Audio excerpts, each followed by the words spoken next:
Hindi pa rin ako makapaniwalang ginawa mo yun para sa akin. Kamuntik mo nang ibuwis ang buhay mo para lang iligtas ako. Almiro. Bago nangyari ang sunog, Lara. Ang sabi mo, meron ka sasabihin sa akin, di ba? Pwede ko na ba malaman kung ano yun?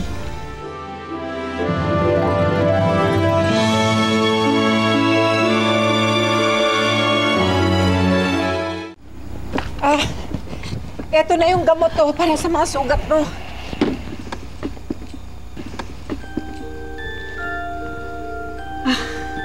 Naku, sorry. Babalik na lang ako mamaya. Bye-bye. Ay naku, Aling Rosata! Huwag po kayong umalis. Kailangan na pong magamot ang mga sugat ni Almiro. Pero Lara, hindi ko pa sinasagot yung tanong ko. Almiro, may bukas pa naman. Ano ka ba? Ang importante, makapagpahinga ka at magpagaling ka. Ganon? Saka, baka hinahanap na rin ako ni Bambi. Kailangan ko na rin umuwi. Lara, maraming salamat sa lahat ng ginawa mo para kay Almiro. Aling Rosata, wala po yun. Sige po.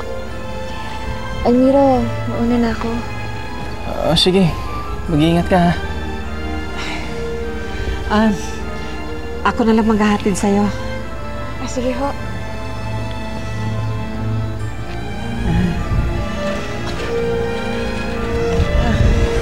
Halika.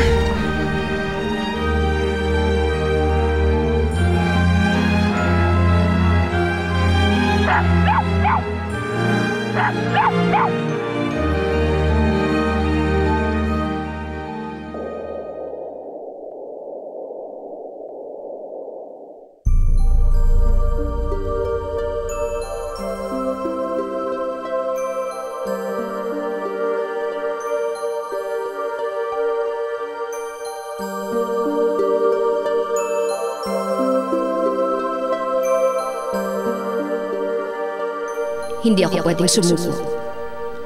Kailangan gumawa ako ng paraan para kina Lara at Bambi. Mahal na Reyna Lamara. Hindi ako maaari pong taga Reyna Lamara. Sinimantala ko lang ang pagkakataon. Habang wala si Bawana, iniyak ko lang na buhay nga kayo at maayos ang kalagayan niyo. Nalulungkot ako. Di kayo nagtagumpay sa pagpunta niyo sa daigdig ng mga tao. Reyna, sa lugar na ito ang babaeng nakapalitan ko ng katawan. At kaaway na si Bawana ang nagkulong sa akin dito. Pwede kong gamitin ang pagiging Reyna ko para makalabas dito. Kailangan makausap ko ulit yung lalaki. Siya ang susi para makabalik ako sa mundo ng mga tao. May sorpresa ako sa'yo, Lamara. Alam kong sabik na sabik ka na makita ang iyong mga anak. Oo. Nasaan ang mga anak ko? Ang isa ay nasa lupa. Isang pangit na sinumpa. At ang panganay mo namang si Javino ay narito.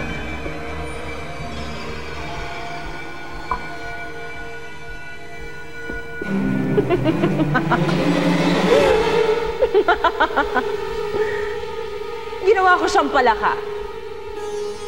Para maranasan mo naranasan ng ina ko noon. Nagkaanak siya ng pangit. At ngayon, ikaw naman. Ayan, pwede na kayo magsama ng iyong ina.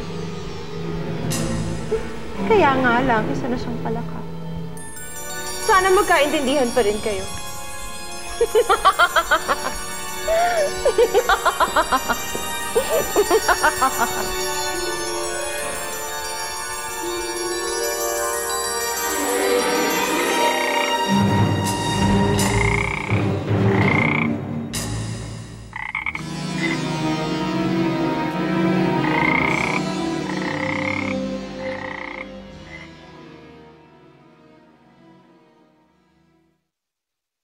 Buhay si Adela?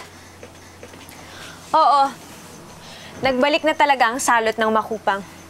At ang kapal ng mukha. Isipin mo ba naman nag-aarte doon kanina? Parang wala siyang kinalaman sa pagkamatay ni Junior. Asan siya ngayon? Sampay, di nasa simbahan. Kinupkup ng madre kanina na pumigil sa amin nung kinuyog namin siya. Halika, Lourdes, puntahan natin siya. Ma, gabi na! Tama mo pag-aksayan niyo pa ng effort yung tita Adelang yan? Bakit hindi mo na siya na magpunta rito? Dahil hindi makapagpigil ang galit ko. O gusto mo sa'yo ako ibunton? Ma naman. Maiwan ka dito.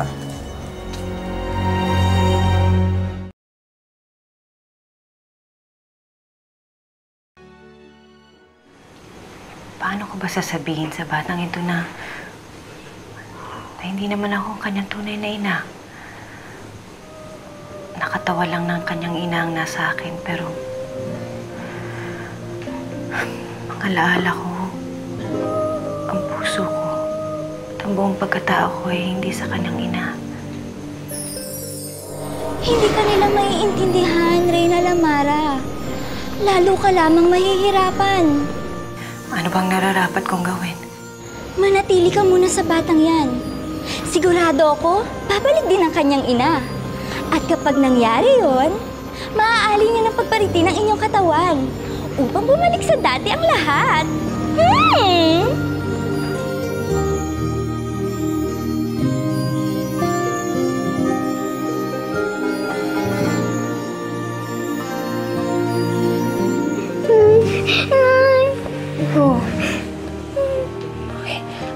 Nanaginip ka.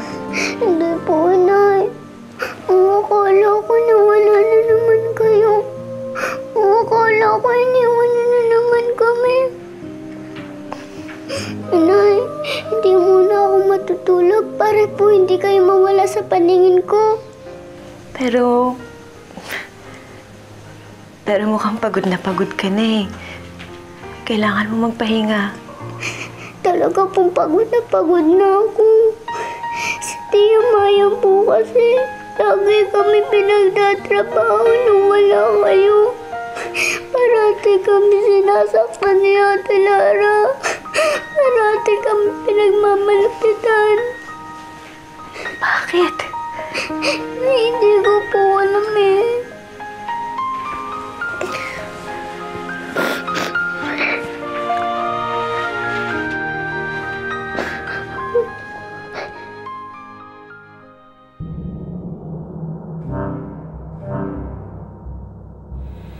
Hindi ko alam kung saan nanggagaling ang galit niya. Sigurado ako magugustuhan ni Carlos itong regalo ko.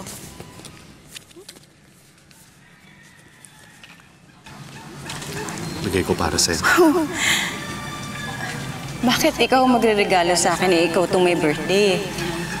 Alam mo, nakasalalay sa sagot mo yung pinakamagandang regalong matatanggap ko sa birthday ko.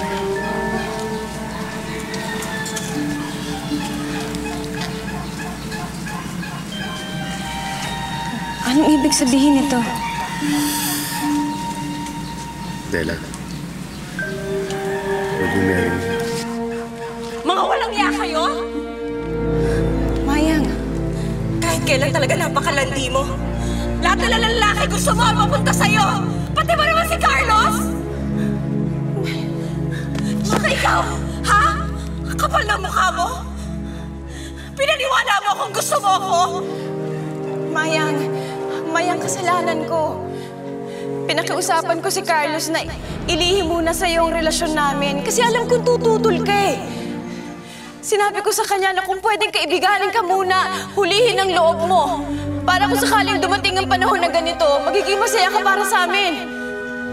Pero minahal ko si Carlos. Mayang, Kahit kailan, hindi kita mapapatawad, Ate Adela. Dadalhin ko habang buhay itong buhat at ganat ko sa'yo! Mga walang iya! Mayang! Mayang! Ang lahat na lang ng gusto ko inagaw niya. Wala siyang kwentang kapatid.